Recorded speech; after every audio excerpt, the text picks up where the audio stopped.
조선시대나 아니면 고려시대에 여장남자가 있었나요? 영화 왕의 남자에서 나오는 여장남자를 보고 문득 궁금하네요. 기록 같은 게 있는지 궁금합니다. 안녕하세요. 지식들지기입니다. 먼저 답변 드리기 전 이미지 저작권상 화면과 음성이 고르지 않은 점 양해 바랍니다. 영상을 끝까지 시청해 주시고 좋아요 한 번씩 눌러주세요. 영상을 만드는 사람에게 큰 힘이 됩니다. 답변 드리겠습니다. 1. 조선시대나 고려시대에도 여장남자가 있었나요? 조선시대와 고려시대에도 오늘날과 마찬가지로 여장남자가 있었습니다. 조선시대나 고려시대에도 여장남자가 있었다는 기록이 있습니다. 아들을 여장남자로 만든 최용의 어머니 산골짜기에 살던 최용의 어머니가 마루에 앉아 바느질을 하면서 이웃 아낙네와 대화를 나누고 있었다. 푸르고 싱싱하던 호박넝쿨과 잎사귀가 뜨거운 여름 햇살에 타고 말라서 이제는 시든 갈대와 같이 되었네요. 그러게. 그동안 모진 비바람을 수도 없이 겪으면서도 푸르디 푸르더니 언제 저리 말랐을까.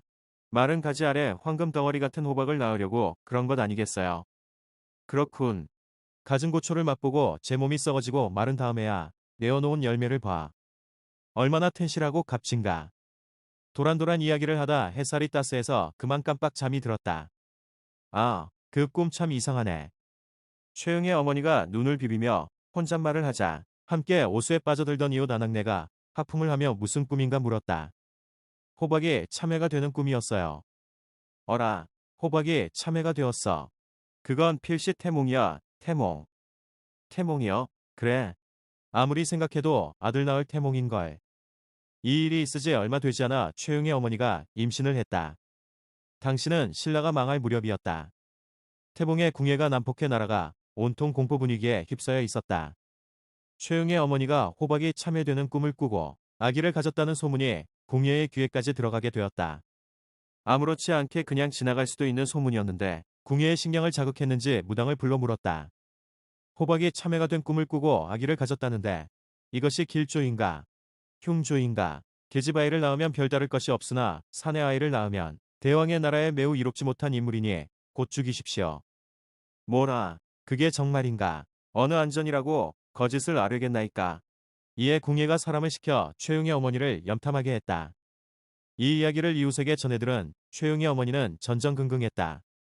호랑이보다 더 사나운 궁예가 아들을 낳으면 바로 들이닥쳐 죽일 텐데 이를 어떻게 모면해야 한다 고민하는 동안 산기가 있어 아이를 낳았다. 최용의 어머니는 산파도 마다하고 혼자서 아이를 낳았다. 내 보잘것없는 몸이 호박넝쿨과 같이 되는 한이 있더라도 내 아들은 황금 덩어리보다 큰 열매를 맺도록 키울 것이다. 최용의 어머니는 가족과 이웃들에게도 모두 딸을 낳았다고 속였다. 마을 사람들은 이구동성으로 딸 낳은 것을 축하해 주었다. 궁예가 보낸 염탐자도 의심의 여지 없이 딸을 낳았다고 보고했다. 덕분에 궁예의 감시를 피하게 되었고 마을 사람들도 더 이상 최용의 집에 관심을 두지 않았다. 아들을 딸로 키우는 일은 그다지 어려운 일이 아니었으나 문제는 교육이었다. 아들이 글을 배우는 것은 아무런 문제가 되지 않았지만 딸이 글 배우러 다니는 일은 손가락질 당할 만큼 대대적인 사건이었다. 최용의 어머니는 여자 옷을 입혀서 최용을 서당에 보냈다. 계집아이에게 글 공부라니 말세다 말세. 참. 손가락질 당하고 돌아온 어느 날 최용이 울면서 어머니에게 하소연했다. 어머니, 제가 꼭 여장을 해야만 합니까? 남자로 돌아가면 안 됩니까? 남자로 당당하게 서당에 다니고 싶습니다. 친구들도 마음대로 사귀고요. 최용의 어머니는 깊은 숨을 쉬고 최용의 손을 굳게 잡았다. 응아, 엄마가 누누이 말하지 않았느냐. 내가 남자로 돌아가는 순간 궁예에게 잡혀가고 만다.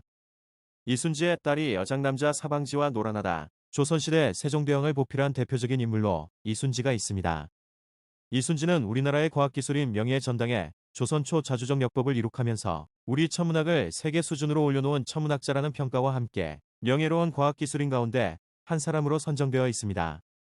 그런데 1462년에 이순지의 딸이 김구석에게 시집갔다가 남편이 일찍 죽어 홀로 된 딸이 일으킨 스캔들로 곤경에 처했습니다.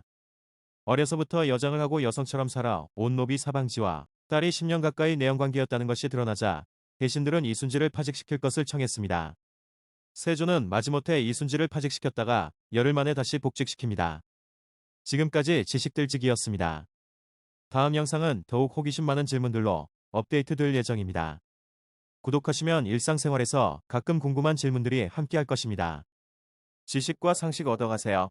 감사합니다.